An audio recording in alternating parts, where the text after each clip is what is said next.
본 방송에서 제공하는 투자 정보는 투자 판단에 대한 조언입니다.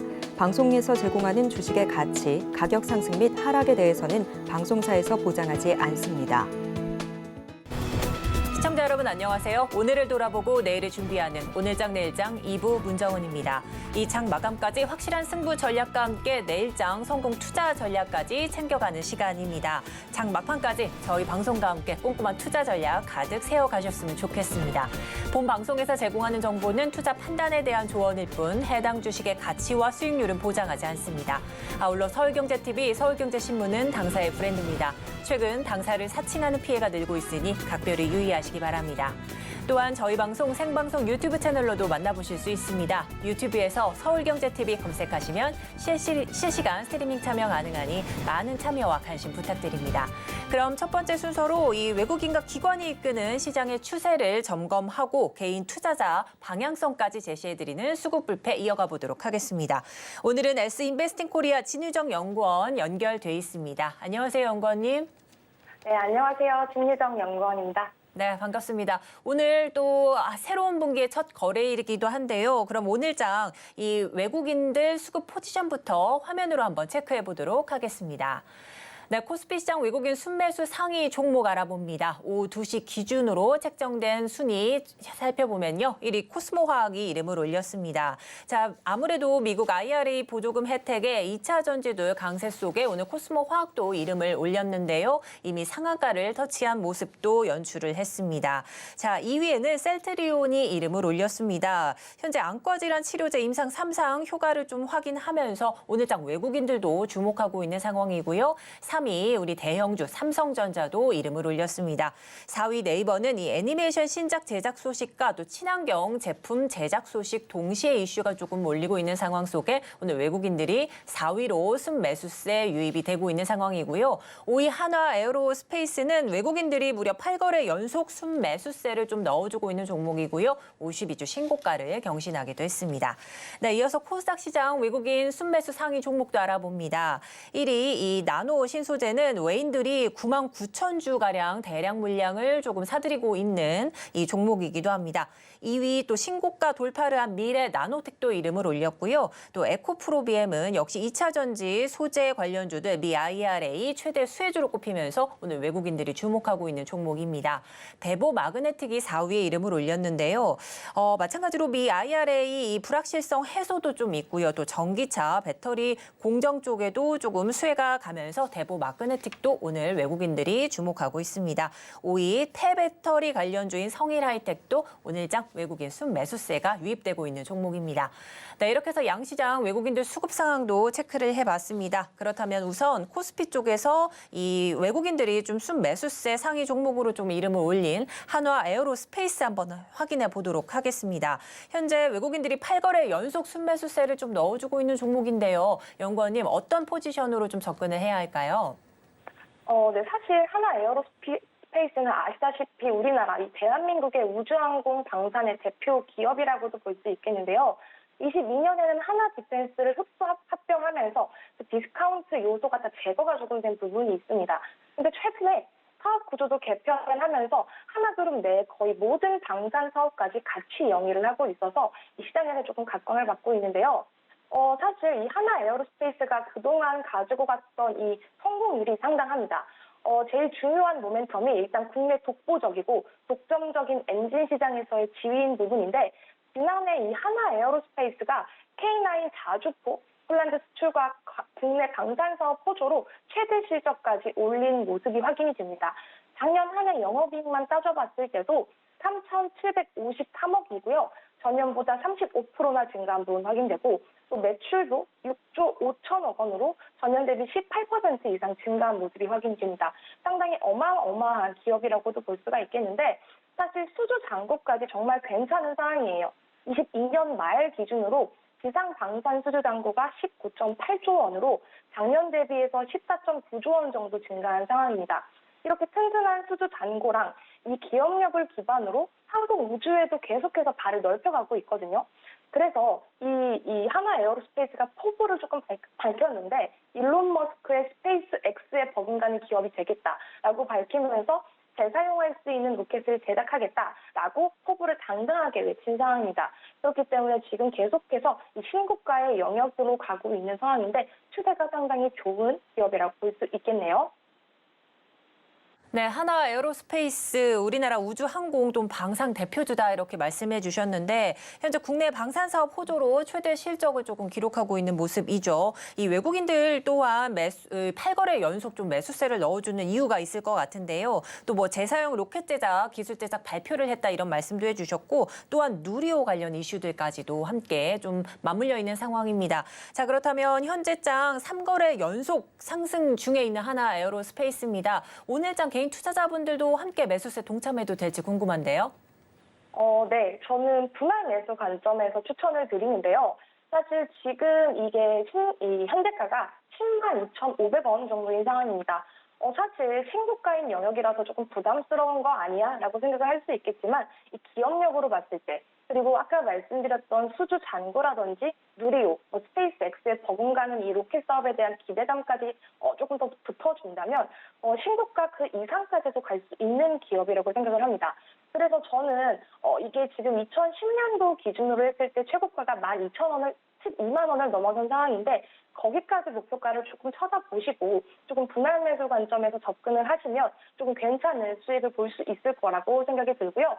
손절가를 조금 잡아드린다면 사실 손절은 조금 안 해도 되는 종목이다라고 생각이 들지만 살짝을 조금 잡아드린다면 9만 원을 이탈을 조금 강하게 할 때 87,000원 수준에서 손절가를 조금 잡아드리도록 하겠습니다.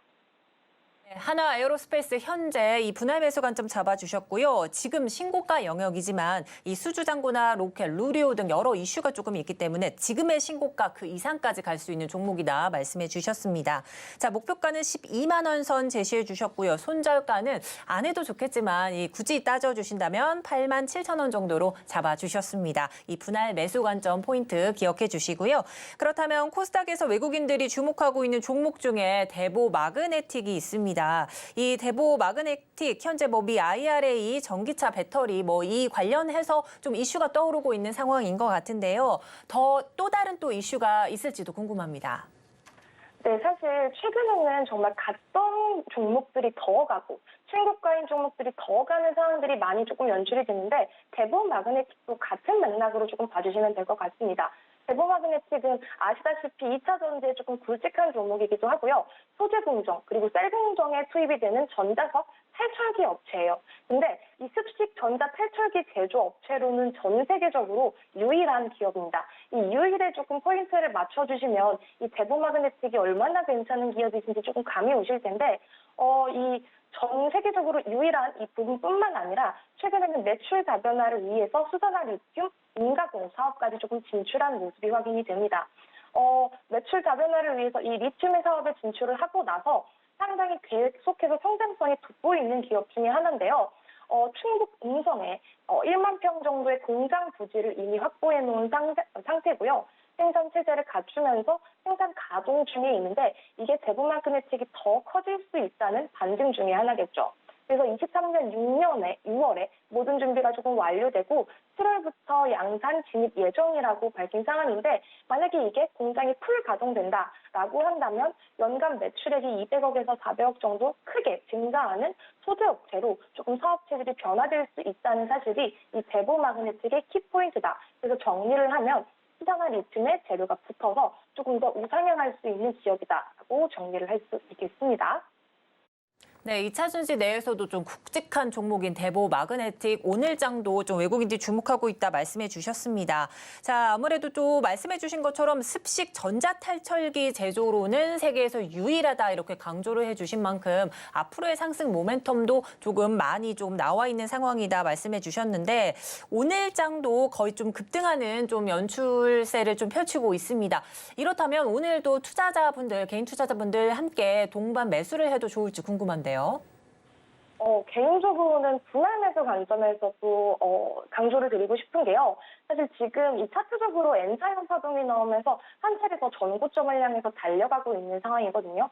현재가가 85,000원 수준인데요. 목표가는 전 고점 96,200원을 넘어서서 7만 원까지는 조금 바라보셔도 될 만한 그런 기업이라고 생각합니다. 왜냐하면 이 수산화 리튬에 대한 기대감이 계속해서 증폭되는 상황에서 시장 상황이 조금 여건이 되어진다면 시장 상황과 수급을 조금 받쳐준다라고 하면 전 고점을 넘어선 10만 원 영역까지 조금 갈 수 있는 그런 기업이다. 하지만 손절가는 그래도 잡아드려야겠죠. 7만 5천 원을 잡아드리는데 시장 조정과 더불어서 이 리튬 섹터가 전반적으로 조정이 나온다면 조정이 조금 길어질 수 있는 가능성은 있습니다. 그래서 장기적으로는 사실 손절을 하지 않아도 될 분할 매수로 접근하면 안전한 종목이라고 생각은 드는데 단기적으로 그 조정 사이클과 조금 맞물린다라고 하면 조정이 조금 길어질 수 있는 부분이 있으니까 손절가는 7만 5천 원 정도 잡아드리도록 하겠습니다. 네, 이 매출 다변화를 위해서 수산화 리튬 임가공 사업을 좀 진출하고 있다 다시 한번 강조를 해주셨고요. 또한 앞으로도 정고점을 향해서 달려가고 있는 종목이기 때문에 현재 분할 매수 관점으로 좀 안정적으로 접근을 하시고 목표가는 10만 원 선, 또 손절가는 7만 5천 원 정도로 제시를 해주셨습니다. 네, 이렇게 해서 코스피 코스닥 외국인들 수급 포지션 살펴봤고요. 그렇다면 기관들의 상황 화면으로 만나보도록 하겠습니다. 네, 코스피 시장 기관 순매수 상위 종목부터 알아봅니다. 오후 2시 기준으로 책정된 순인데요. 1위는 포스코 퓨어엠이 이름을 올렸습니다. 이 비금속 광물 테마가 오늘장 강세인 상황 속에서 포스코 퓨처엠도 현재 기관들이 매수세 동참하고 있는 상황이고요. 현재 대형 건설사 기관들의 매수세가 조금 많이 유입되고 있는 상황입니다. 현대건설 같은 경우에도 이 힐스테이 공식 홈페이지를 개편하면서 모바일 최적화를 구축하겠다 좀 선언하고 있는데요. 기관들도 주목하고 있습니다. 3위는 52주 신고가를 경신한 DB 하이텍이 이름을 올렸고요. 또한 코스모 화학도 앞서 이 외국인들도 주목했었는데 이 미 IRA 보조금 혜택에 2차 전지주 랠리 속에 오늘도 강세입니다. 또한 5위 호텔신라는 중국 관광객 수요 증가 전망에 오늘장 기관들이 담고 있는 종목에 이름을 올렸습니다. 네, 이어서 코스닥 시장도 살펴보도록 하겠습니다. 우선 1위는 에코프로가 이름을 올렸는데요. 아무래도 미국 IRA 보조금 혜택과 또 그 IRA 불확실성 해소 등으로 에코프로주도 좀 들썩이고 있는 상황이고요. 또한 넥스게임즈는 판호받은 한국 게임들이 중국 상륙을 좀 본격화하려고 하는 시동을 조금 보이고 있기 때문에 오늘 넥슨게임즈도 주목받는 종목으로 꼽혔습니다.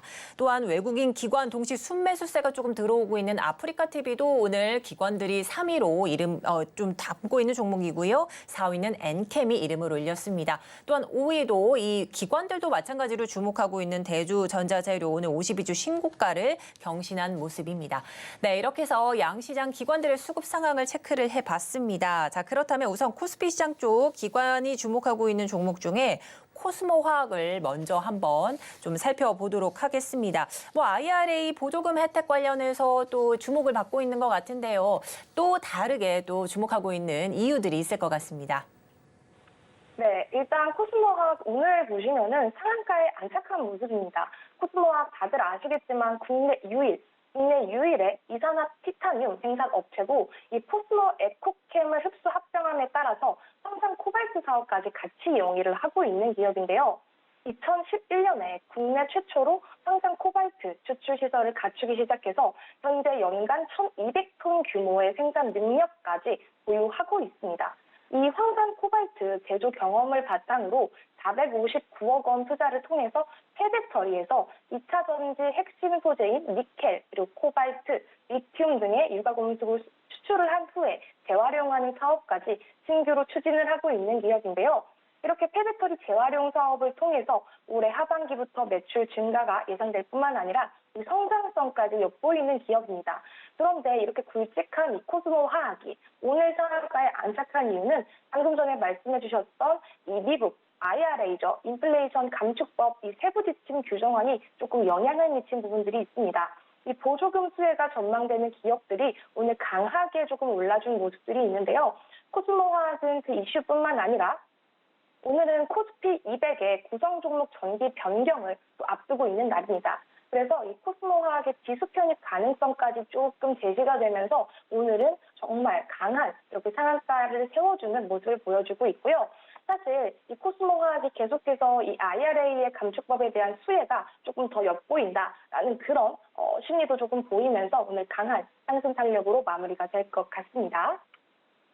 네, 국내 최초 이 황산 코발트 추출 시설을 좀 갖추고 있는 코스모 화학 이렇게 짚어주셨는데요. 또한 국내 유일 이산화 티타늄 제조 업체이기도 합니다. 오늘장 좀 상한가를 터치한 모습이긴 한데 이 이유가 바로 미국 IRA 세부 법안 발표에 따른 수혜 종목이기 때문인데요. 하지만 관련 이슈로 계속해서 상승 탄력은 꾸준하게 좀 이어갈 것 같다 이렇게 좀 덧붙여 주셨는데 그렇다면 현재 이 개인 투자자분들 좀 매수를 해도 좋을지도 궁금합니다. 네, 저는 일단은 관망을 추천드립니다. 왜냐하면 지금 64,800원으로 마감하는 모습인데 사실 상한가에 갔다고 해서 더 갈 수 있는 게 아니라 조금 조정을 들어갔다가 갈 수 있는 그런 모양들이 요즘에 많이 연출이 되거든요. 그래서 일단은 무리하게 지금 접근을 하지는 마시고요. 조금 더 눌렸을 때 전 부분이었던 5만 원, 5만 5천 원까지 조금 더 늘려준다면 그때는 재진입이 가능하겠지만 지금 64,800원 이 신고가를 찍은 영역에서는 지금 무리하게 접근을 하시기를 권장드리지는 않습니다.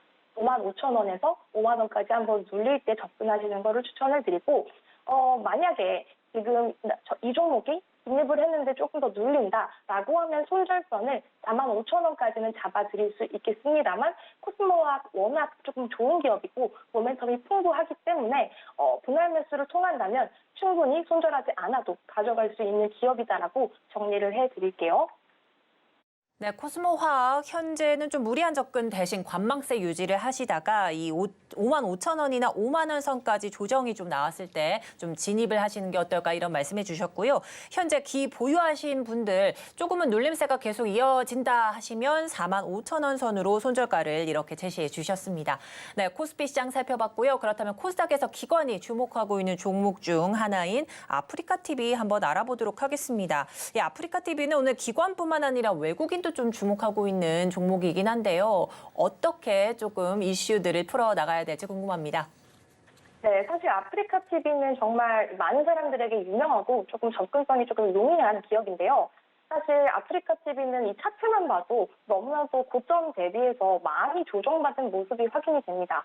하지만 이 아프리카TV가 광고 수익이 사실 탄탄합니다. 1분기는 전통적으로 광고 비수기이기 때문에 조금 매출 성장이 둔화될 수는 있지만 이 플랫폼 매출 자체가 회복이 계속해서 될 수 있는, 우상향할 수 있는 기업이다. 또한 영업이익률까지 개선할 수 있는 기업이다라고 보여지고요.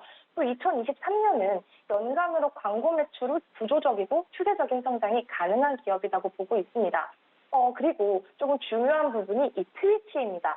트위치가 지금 올해부터 조금 성장성이 조금 둔화되면서 중단되는 이슈들이 조금 있었는데 그것에 대한 이 경쟁사 트위치 철수에 대한 반사 수혜까지 같이 가져갈 수 있는 그런 재료가 있다는 거를 다시 한번 체크할 부분이라고 생각이 들고요.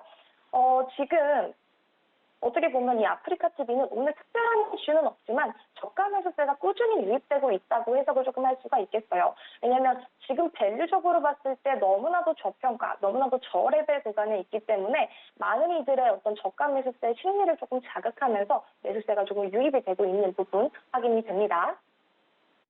네, 이제 광고 수익이 좀 탄탄한 아프리카TV 현재장은 저가 매수세가 조금 유입되면서 조금 지수 상승을 하고 있는 모습이다 이런 말씀을 좀 해주셨는데 여러 가지 좀 플랫폼 매출 수익 안정화에 좀 저가 매수세가 좀 유입된 것 같긴 합니다. 또한 경쟁자 트위치 철수로 좀 반사 수혜도 조금 가능성이 있는 모습으로 풀이가 되는데요.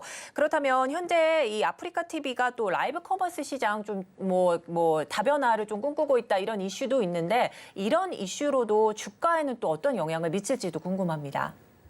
네, 사실 라이브 커머스, 이 아프리카TV가 기존에 가지고 있던 이 매출 말고도 첫 다각화, 이 매출 다변화를 위해서 되게 다양한 시도를 하고 있어요. 자기만의 컨텐츠를 제작을 한다든지 방금 말씀을 해주셨던 이 라이브 커머스로 수익성을 조금 개선하기 위해서 조금 다변화적인 구조적인 변화를 계속해서 꾀하고 있는데 사실 그 부분은 이 아프리카TV의 성장성이나 이 매출 구조 개선에서 조금 더 긍정적으로 작용할 수 있는 요소들이 있기 때문에 주가는 조금 지금 저레벨적인 구간에서 충분히 메리트가 있고 그런 이슈들로 인해서 아프리카TV가 우상향할 수 있다는 점 확인할 수 있을 것 같습니다. 네, 이렇게 말씀해 주신 것처럼 여러 이슈가 조금 맞물리면서 앞으로도 좀 상향할 수 있는 이런 가능성이 조금 있는 것 같은데요. 그렇다면 개인 투자자분들은 기관들 좀 따라 매수를 해도 좋을까요? 네, 저는 충분히 지금 매수 가능한 위치라고 생각이 듭니다.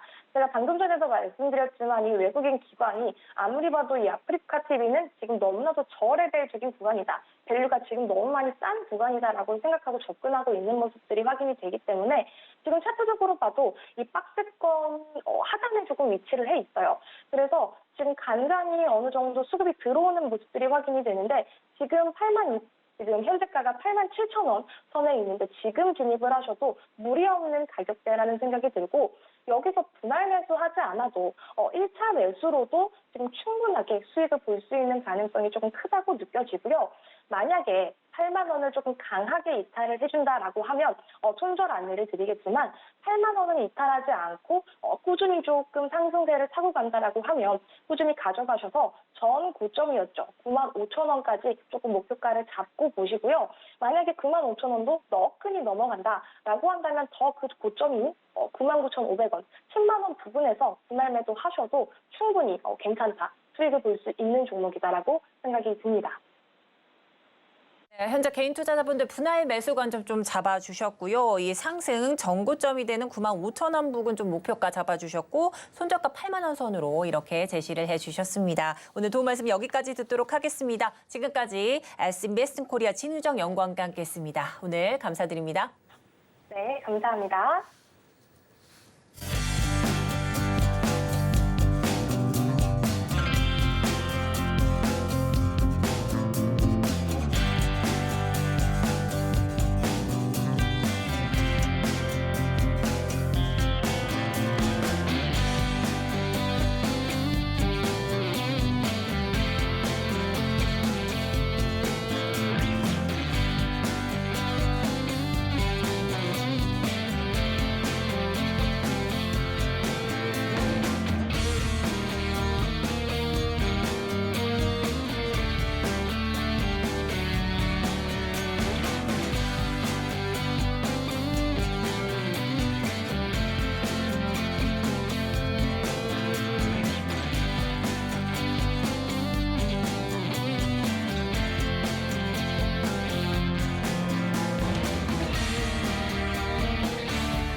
네, 앞서 외인과 기관이 주목한 종목 살펴보셨다면 이제 장 마감까지 얼마 남지 않은 시간입니다. 확실한 승부 전략을 위해서 찬스 종가 배팅 시간 이어가 보도록 하겠습니다. 자, 오늘은 헤르메스 스탁 하창원 본부장님 나와 계십니다. 안녕하세요. 네, 안녕하십니까. 네, 일주일 만에 뵙는 것 같습니다. 자, 이제 본격적으로 종가 배팅 하기 앞서서요. 네. 지난번 좀 추천주로 좀 제시해 주셨던 공략주죠. 덕산 네오룩스 한번 알아보도록 하겠습니다.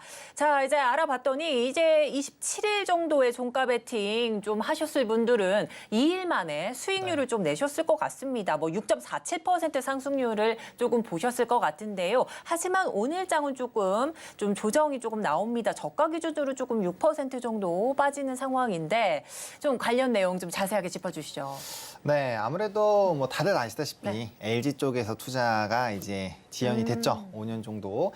그래서 그 이슈가 좀 부각이 되면서 네. OLED 관련된 전반적인 종목군들이 약간은 조금 조정이 나왔습니다. 뭐 덕산 네오룩스뿐만 아니라 사실 뭐 LX 세미콘 같은 경우도 마찬가지고요. 네. 뭐 이녹스 첨단 소재도 마찬가지죠. 그러니까 네. 특히나 LG양 관련된 종목군들에서의 좀 강력한 좀 조정 기조가 약간은 나왔습니다. 근데 삼성 디스플레이에서는 오즈원 쪽에 대한 흐름들이 여전히 좀 진행이 되고 있는 상황이고요. 네네. 일단 덕산 네오룩스를 말씀을 드렸던 이유가 어쨌든 소재단으로의 납품을 하는 것이기 때문에 앞으로 이런 인치수가 확대가 되거나 아니면 이제 출하량이 늘어나는 부분에서 지속적으로 좀 수혜를 받을 수 있다라는 관점으로 말씀을 드렸고요. 네네. 일단은 뭐 OLED 섹터가 약간은 시세가 분출되다가 살짝은 꺾이긴 했지만 여전히 매력적임에는 틀림이 없습니다. 왜냐하면 섹터에서의 뭐 저번에도 설명드렸지만 산업이 성장을 하고 있는 상황에서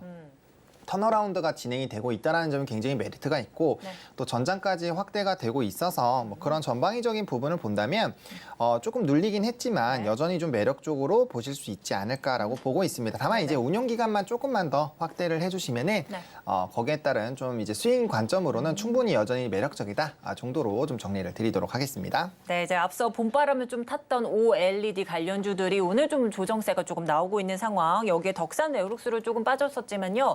27일 이후에 이틀 만에 또 수익률 뭐 보셨던 분들도 계실 테니까 오늘장도 종가 베팅에 조금 제시해주는 공략주들 자세하게 조금 들어보도록 하겠습니다. 이제 장 막판까지 얼마 남지 않은 시간인데요. 그렇다면 이 마지막 승부 전략 확실하게 조금 세워야 될 것 같습니다. 네. 자, 그렇다면 오늘 종가 베팅 이 네. 공략주로 제시해줄 종목이 좀 궁금한데요. 그렇다면 화면으로 먼저 만나보도록 하겠습니다. 네. 자, 오늘장 공략주입니다. 바로 미국 IRA, 기승전 미국 IRA입니까? 오늘 또 관련주들 들썩이고 있는 상황이고 네네네. 또한 불확실성이 좀 해소되면서 그렇죠. 또 관련주 아닌 종목들도 조금 들썩이고 있기 때문에 조금 우리가 생각해 볼 만한 그런 종목입니까? 그런 업종입니까? 뭐 아마 들으시면은 이 종목을 지금 이 자리에서라고 하실 수가 있는데 진짜요? 네. 오.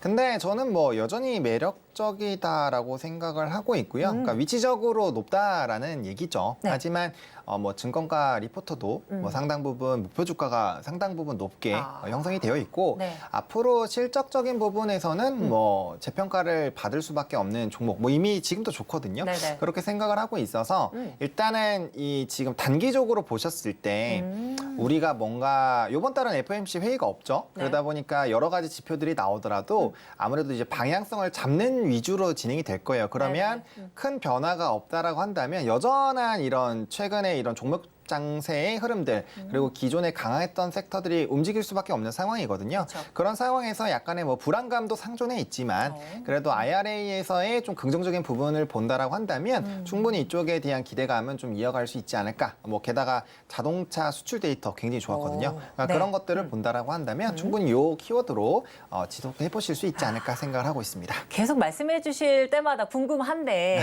아무래도 미국 IRA 세부 법안에 따라서 우리나라는 조금 안도감, 좀 네. 안정권에 조금 있는 모습이죠. 왜냐면 아무래도 보조금 혜택을 조금 받을 수 있을 기대감이 좀 있기 때문에. 그렇죠. 자, 그렇다면은 궁금합니다. 어떤 섹터인지 궁금한데 좀 공개해 주시죠. 네, 2차 전지 섹터의 네. 네, LNF. 이미 너무 많이 조금 올라갔다. 좀 말씀 좀 해주셨는데. 네. 그렇죠. 그러니까 섹터는 많이 올라갔는데, 네네. 그러니까 이거를 우리가 좀 생각을 하셔야 될 것 같아요. 그러니까 섹터는 많이 올라왔죠. 근데 이제 물론 영원히 올라가는 섹터는 없어요. 그렇기 때문에 우리가 좀 요번에 접근하실 때는 좀 이런 라인들은 타이트하게 좀 제시를 드리기는 하겠지만 산업이 성장을 하고 있는 상황이고 이 성장기에 있는 산업과 성숙기에 있는 섹터의 움직임은 다를 수가 있거든요. 네. 그리고 실적이 앞으로 더 개화할 수 있는 모멘텀이 충분하다면 그리고 그거에 대한 투자를 하고 있는 투자자들이 현재 가치만 보는 것이 아니라 네네. 미래 가치들을 이제 같이 보고 있다라는 그런 환경이잖아요. 이럴 때는 이런 추세가 꺾이기 전까지는 계속적으로 현재 흐름이 진행될 확률이 높거든요. 왜냐하면 네네. 위치가 지금 높은 거 모르는 사람 없잖아요. 그리고 지금 가치가 현재 가치로만 본다면 고평가가 되어 있다라고 다들 알고 계실 거예요. 그럼에도 불구하고 주가가 계속 올라간다라는 거는 지금까지는 그렇지만 이제 바인더 계약을 한 것들 네. 그리고 앞으로 더 나올 이런 시장의 캐파가 확산이 됐을 때 그런 실적들을 봤을 때는 현재 가치는 싸다라는 거죠. 그렇게 생각하는 투자자들이 더 많기 때문에 주가 위치 에너지가 높은 상황에서도 네. 계속적인 우상이 나오는 거거든요. 그래서 그 부분을 좀 포인트로 삼아서 좀 선택을 해봤습니다. 뭐 앞으로 올라갈 길과 올라갈 날은 더 많이 남았다 이렇게 네. 좀 말씀해 주신 것 같은데 아무래도 2차 전지 지금 안정권에 우리나라는 좀 들어와 있지만 네. 지금 우려되는 상황이 바로 핵심 광물 쪽입니다. 그쵸. 미국이나 또 미국과 FTA를 맺은 이 국가들 내에서만 좀 세액 공제를 맺어주겠다 이런 말도 했고 또 아무래도 중국 의존도가 조금 높은 우리나라는 그쵸. 2025년 뭐 이때까지 또 풀어야 할 숙제들도 좀 많지 않습니까? 맞습니다. 근데 뭐 저는 이렇게 생각을 해요. 반도체는 더 풀 숙제가 많죠. 그렇죠. 네, 그러니까 뭐 산업이 모두 다 좋다라는 거는 말이 안 되는 얘기죠. 그러니까 각 산업마다 풀어야 되는 것들이 있고 물론 이제 일정 광물에 한해서는 중국 의존도가 너무 높아요. 그건 네. 어쩔 수가 없죠. 왜냐하면 구성 자체가 그렇게 됐고 근데 최근에 이제 좀 이슈가 많이 됐었던 게 리튬이잖아요. 리튬인데 보시면 리튬 관련된 종목군들 다 막 뭐 10배, 6배 막 이렇게 슈팅이 나오고 있는 상황인데 최근에 보시면 참 많은 나라들에서 리튬 호수와의 이런 계약들을 맺고 있는 상황입니다. 그러니까 결국에는 이런 환경이 필요하게 되면 전 세계에서 중국에만 이런 특수광물들이 있지는 않거든요. 물론 영향력은 크죠. 네네. 영향력은 크지만 그렇다고 해서 다른 기타 나라에서도 아무것도 뭐 채굴을 못하거나 그런 상황은 아니기 때문에 분명 그런 기회들이 또 생길 거고요. 네네. 의존도는 앞으로 계속적으로 점진적으로 줄여나가는 방법이고 그렇기 때문에 폐배터리가 같이 성장을 하고 있는 거거든요. 왜냐하면 네네. 추출을 할 수 있으니까. 그렇죠. 네. 그러니까 그런 또 대체 산업들도 같이 움직이고 있어서 충분히 그 안에 대한 비중은 지금은 부담스럽지만 네. 점진적으로 줄어 나갈 수 있지 않을까 생각을 하고 있습니다. 그렇습니다.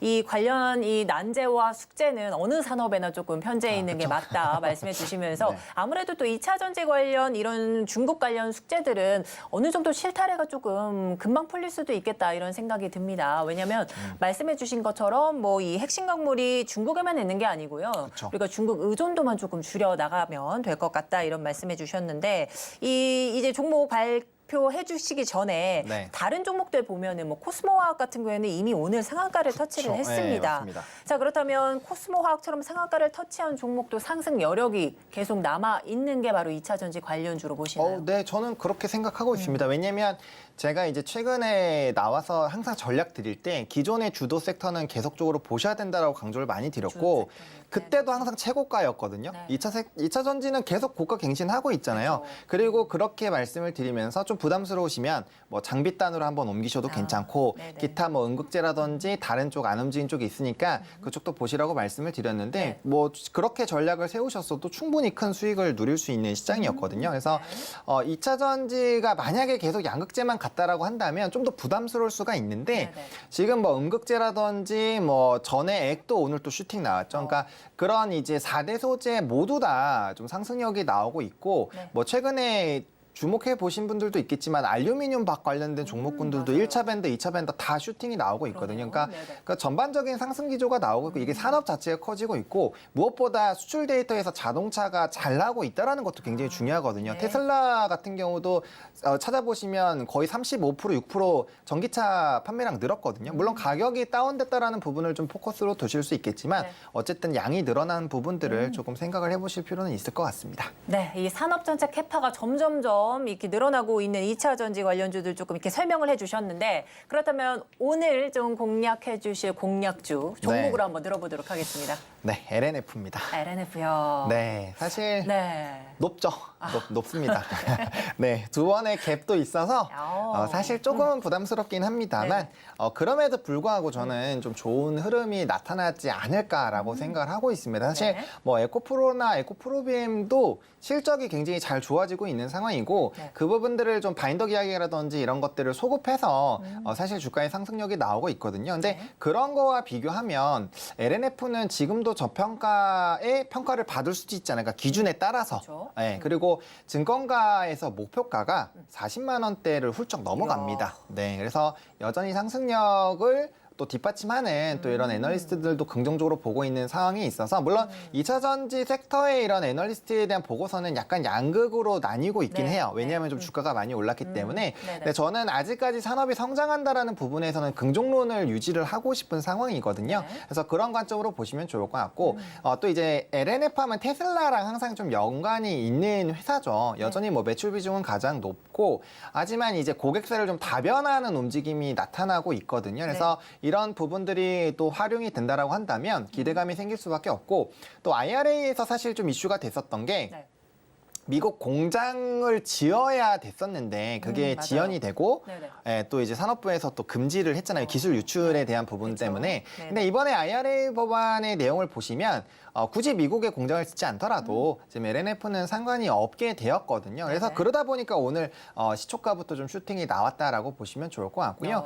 앞으로의 이런 매력도들은 점점 늘어나고 있는 그런 상황이죠. 게다가 또 미국의 레드우드 머티리얼과 합작사를 또 설립을 하는데 비중도 50%가 넘죠. 그래서 그런 부분에서의 조금 운영도 부분에서도 좀 문제점은 해소가 되어가고 있다라고 네. 보시면 좋을 것 같고 일단은 또 배터리 내재화 쪽이 사실 좀 시각이 여러 부분으로 나뉠 수 있기는 한데 저는 네. LNFN 좀 수혜가 되지 않을까라고 생각을 하고 있거든요. 아무래도 테슬라 쪽으로 직납을 하게 되면 뭐 엔솔이라든지 이렇게 경유해서 가지 않으면 수익성은 더 높아질 수가 있고 네.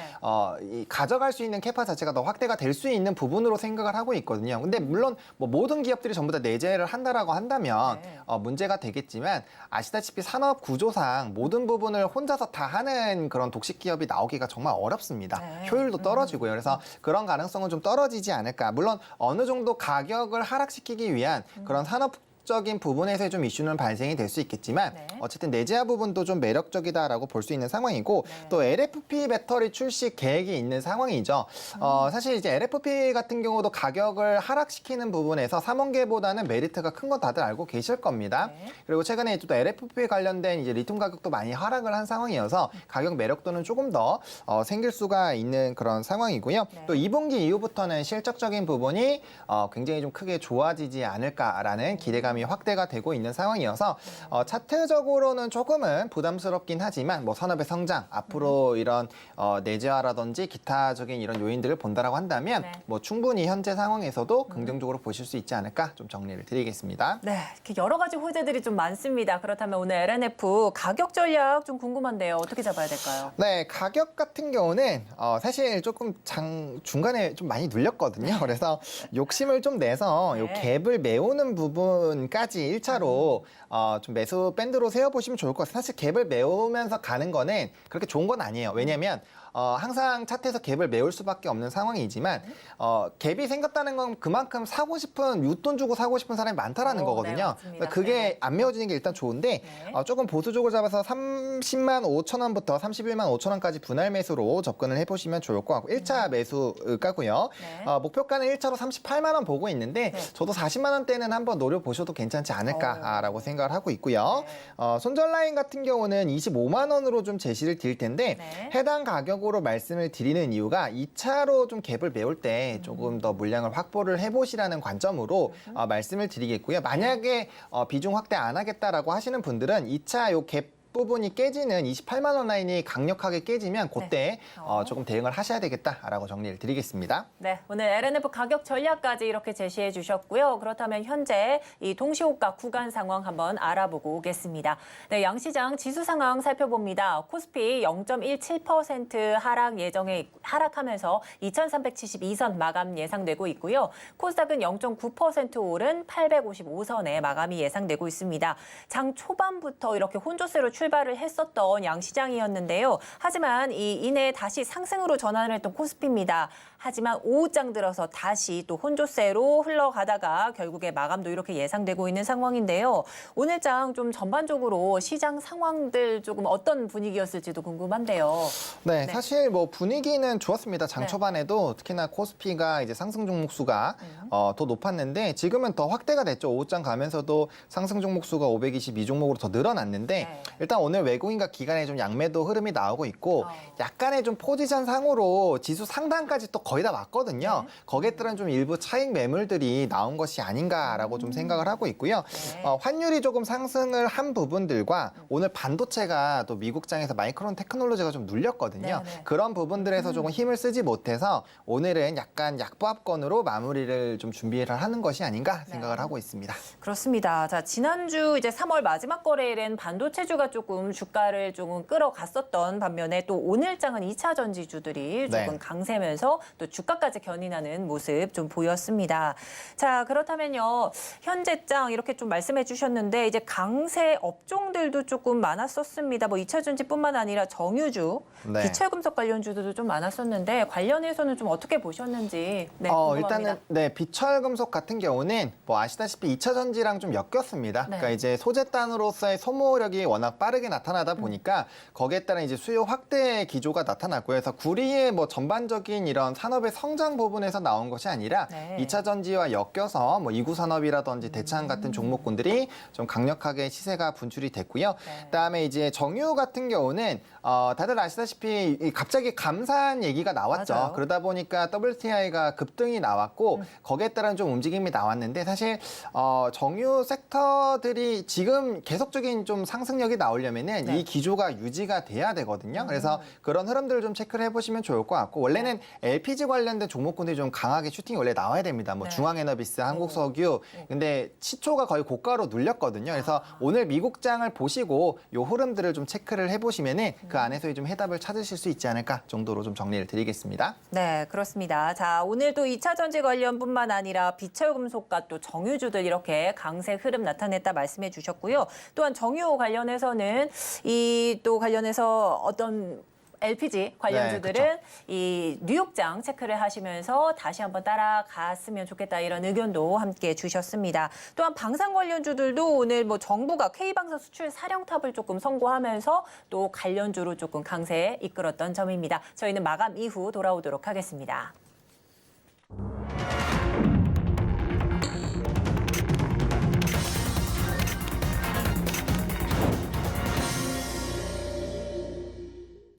네, 4월 3일 월요일 국내 증시 마감했습니다. 양시장이 혼조 마감으로 좀 마무리를 한 상황인데요. 자, 그렇다면 오늘은 종가 조금 이렇게 형성을 했고 내일장 투자 좀 성공적으로 하셔야 되지 않습니까? 그래서 저희 이제 방송에 출연해 주시는 전문가님들께 내일장 전략 한번 들어봤습니다. 화면으로 만나보겠습니다. 네, 4월 첫 주 증시 관전 포인트는 과연 어디에 둬야 할지 여쭤봤습니다. 알파경제 김종일 이사님께서는 삼성전자 실적에 조금 주목하라 이런 말씀해 주셨고요. 유스탁의 유창희 대표님께서는 실적 기대주들 좀 관심 있게 지켜보라는 말씀해 주셨습니다. 또한 S인베스팅 코리아 진유정 연구원님께서는 2차 전지가 좀 독보적인 행보를 좀 보일 것 같다 이런 의견까지 주셨는데요. 어떻게 보셨을까요, 본부장님? 저 얘기가 좀 잘 맞는다고 생각이 드는 게 결국에는 지금 이제 시장이 박스권 상단을 돌파하는지 여부는 반도체가 같이 붙어주느냐 안 붙어주느냐의 차이거든요. 그래서 사실 미국장에서 어느 정도 좀 트리거를 끌어준 상황이고 만약에 삼성전자 실적이 좀 좋지 않을 것이겠죠. 당연히 좋지 않을 것이지만 만약 예상보다 더 높거나 혹은 이제 가이던스를 굉장히 좀 강력하게 얘기를 해주면 업황 바닥론에 따른 기대감이 생성이 될 수 있어요. 그럼 맞아요. 2차 전지는 강세 기조가 유지가 될 수 있는 상황이고 거기에다 반도체 섹터까지 붙어버리면 지수가 2,500을 뛰어넘으면서 새로운 시장이 또 열릴 수가 있거든요. 그래서 삼성전자의 실적과 그 흐름들은 반드시 좀 체크를 해보실 필요가 있고요. 나머지 두 분은 얘기가 똑같다라고 보는데 실적이 기대가는 종목 결국엔 2차 전지죠. 맞네요. 왜냐면 바인더 계약도 굉장히 크고 이제 수요가 늘어나고 있어서 뭐 기타 그 외에는 사실 여러 가지 섹터가 있습니다. 대표적으로 여러분들 최근에 임플란트 섹터 굉장히 좋거든요. 그쪽이 수출 데이터도 항상 좋고 앞으로 이제 노령 사회가 이제 발생을 하게 되면서 수요가 굉장히 늘어나고 있는 섹터입니다. 그만큼 뭐 의료기기라든지 혹은 또 일부 화장품 색조 같은 경우 실적 굉장히 좋게 나오고 있거든요. 그러니까 실적이 좋은 종목군들은 또 선별해서 관심을 가지시면은 또 테마적인 형성이 또 빠르게 될 수 있거든요. 그래서 그런 부분들 좀 체크해 보시면 좋을 것 같습니다. 네, 아무래도 뭐 이번 주는 삼성전자 실적 관련해서 조금 주도 있게 좀 보셔야 될 것 같은데 삼성전자, 뭐 SK 하이닉스 같이 뭐 어닝 쇼크가 조금 예상되고는 있지만 여기에 조금 주된 요인이 또 지난해 국내 스마트폰 시장이 또 역성장을 좀 기록한 이런 것들도 있는데 오늘 또 약세 테마가 바로 스마트폰 관련 주들입니다. 이 관련해서는 또 어떻게 좀 바라봐야 될까요? 사실 이제 스마트폰 같은 경우는 이제 아이폰 U 시리즈가 좀 기대가 되기는 합니다만 다들 아마 아시고 계실 거예요. 이 성장 폭이 사실 좀 제한적일 수밖에 없다. 왜냐하면 전체 캐파가 뭔가 스티브 잡스가 처음 나왔을 때처럼 뭐 혁신 있는 핸드폰이 나오는 것도 아니고요. 기존에 있던 모델에서 약간의 모양 바뀌는 거, 카메라가 조금 더 좋아지는 거, 이 정도 수준이거든요. 그러니까 저 같은 경우도 핸드폰을 굉장히 좀 오래 쓰고 있는데 아무래도 좀 교체 주기도 좀 길어지는 것 같아요. 최근에는 워낙 성능이 좋다 보니까. 그래서 그런 부분에서의 좀 실적이 사실 출하량이 늘지 않으면 이쪽 산업은 크게 성장할 수가 없어서 그런 부분들이 좀 아마 약간은 좀 부정적인 영향을 준 것이 아닌가라고 좀 생각을 하고 있습니다. 그렇다면 그렇다면 이 전반적으로 좀 이슈를 체크해 봤을 때 내일장 조금 눈여겨볼 만한 뭐 섹터나 뭐 아니면 이슈들 어떤 걸 좀 따라가야 될까요? 네, 일단은 이번 주에는 고용을 좀 보셔야겠죠. 고용. 네. 예, 그래서 사실 이제 앞서서도 오늘 이번에 FOMC 회의가 없기 때문에 네. 이제 인플레이션과 연관이 될 수 있는 지표들, 뭐 PCE는 좀 좋게 나왔죠. 그렇죠. 그러다 보니까 조금 긍정적인 흐름들이 만들어졌는데 사실 고용은 저는 좀 앞으로 더 강한 흐름들이 유지가 되지 않을까 싶거든요. 왜냐면 미국 쪽이 그렇게 공장 짓고 하는데 앞으로 더 좋아지면 좋아지지 사실 고용 부분에서 크게 그렇겠죠. 무너지기가 좀 어렵지 않을까라고 생각을 네. 하고 있고요. 대신에 이제 금융 안정화 부분으로 시각이 바뀌게 되면 고용 쪽에서 너무 강력하게만 안 나오게 되면은 네. 굿뉴스가 굿뉴스로 좀 반영이 되지 않을까라고 생각하고 있어서 네네. 이제 금요일에 있는 그 부분은 꼭 확인이 필요하고요. 그리고 네. 앞서서 말씀드린 삼성전자 이슈는 계속적인 체크가 가능하고 네. 또 특히나 이번 주에 뭐 PMI 지수 발표가 꽤 있어요. 네네네. 그래서 중국발 부분들 좀 체크를 해보실 필요가 있고 또 호주 쪽에서 금리 인상 관련된 또 이슈가 있거든요. 그러네요. 그러니까 뭐 아무래도 뭐 주도 은행은 아니지만 어쨌든 유럽에서 최근에 이제 이 인플레이션율이 미국보다 훨씬 더 높아서 그렇죠. 예, 거기에 따른 좀 빅스텝 단행했고 호주나 이런 기타 지역들에서의 또 인플레이션율을 보게 되면 거기에 따른 이제 또 고점화 부분을 우리가 좀 체크를 할 수 있거든요. 그래서 그런 큰 흐름을 좀 잡아보실 수 있는 이슈들이 여러 가지가 있기 때문에 그 흐름을 통해서 이제 FOMC 흐름들이 어떻게 될지 이 방향성에 따라서 네. 좀 움직임은 나올 수밖에 없고요. 오늘 원달러 환율은 좀 강세 기조가 나왔지만 네. 최근에 유로화가 또 다시 강해지고 있는 기조가 만들어지고 있죠. 그러다 보니까 그런 기조가 유지가 되면 달러는 다시 한번 좀 떨어질 거예요. 그래서 그런 부분들 좀 체크해 보시면 좋을 것 같고 무엇보다 무역 수지. 무역 수지. 네, 요거를 보셔야 되는 게 자동차 이번에 수출도 굉장히 좋았고 네. 만약에 중국 쪽이 좋아지는 환경이 마련이 되게 되면 수출 데이터가 좋아질 수밖에 없거든요. 근데 수출 데이터가 좋아지게 되면 네. 지금까지는 코스닥이 좀 주도를 했다면 이게 코스피 대형주 위장의 시장으로 바뀔 수가 있어요. 그러면 이제 개별 테마보다는 좀 굵직한 기업들, 결국엔 실적주들이 갈 수밖에 없는 턴어라운드가 기대가 되는 쪽으로 수급이 단기적으로 들어가게 되면 좀 굵직한 종목군들이 움직이면서 지금 현재 움직이던 이런 흐름과 정반대가 될 수 있거든요. 그러니까 상승 종목 수는 뭐 300개밖에 안 되는데 지수는 막 2%, 3% 이렇게 올라갈 수가 있어요. 그러니까 그런 네. 시장이 됐을 때는 소외가 생각보다 많이 될 수 있습니다, 여러분. 그래서 그런 것들을 좀 체크하시면서 포트의 전환 그리고 시장이 코스닥에서 코스피 중심으로 변화가 되는지 그런 흐름들을 조금 체크를 해봐셔야 되는 그런 기간이다 정도로 좀 정리를 드리겠습니다. 네, 앞서 계속 강조해 주신 것처럼 FOMC가 없는 달이기 때문에 뭐 고용 관련 또 연관 데이터도 조금 주목해 보시란 말씀해 주셨고요. 또한 호주 등에서도 좀 금리 인상 뭐 이 결정 그쵸. 등이 있습니다. 여기에도 좀 주목하시라 말씀해 주셨고 또한 PMI 말씀해 주셨는데 이번 주 목요일 중국 PMI 지수도 좀 발표가 되는데 그쵸. 이 부분도 주목하라는 말씀이신 그렇죠. 건가요? 이제 서비스 쪽이긴 하지만 어쨌든 PMI 지수를 지금 좀 체크를 해보셔야 되는 게 유가가 급등이 나오는 게 단순히 감산만으로 보실 수가 있겠지만 최근에 이제 하반기에 들어서 중국의 유가 수요가 계속적으로 늘어날 것이다. 그리고 거기에 따른 이제 오펙에서도 가격은 좀 상승할 것이다라고 전망하는 보고서들이 많고요. 네네. 또 비축분도 상당 부분 좀 메워야 돼요. 제가 아까 좀 시간 관계상 말을 좀 짧게 드리긴 했지만 네. 오늘 미국장을 봐야 되는 이유가 네. 감산에 따라서 미국이 비축분을 계속적으로 방출을 하게 되면 가격은 금세 진화가 되겠죠. 그렇죠. 근데 만약에 지금 비축분을 다시 조금 채워야 되는 상황이거든요. 그러니까 무리하게 풀어버리게 되면은 유가를 잡을 수가 있겠지만 만약에 그러한 부분을 좀 관망을 하게 되면 네. 단기적으로 유가가 상승을 할 수 있고 또 미국장에서 에너지 관련된 종목군들이 상승력이 나오면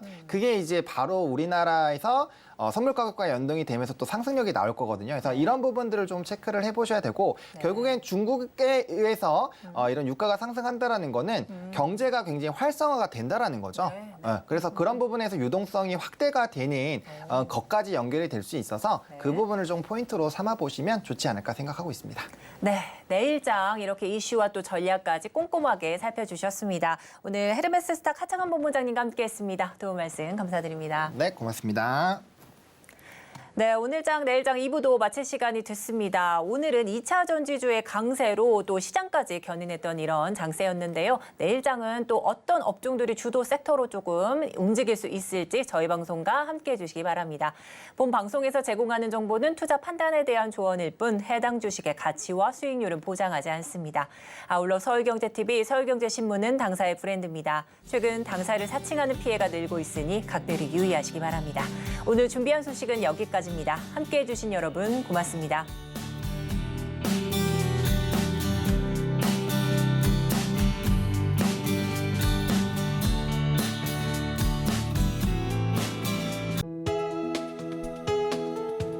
본 방송에서 제공하는 투자 정보는 투자 판단에 대한 조언입니다. 방송에서 제공하는 주식의 가치, 가격 상승 및 하락에 대해서는 방송사에서 보장하지 않습니다.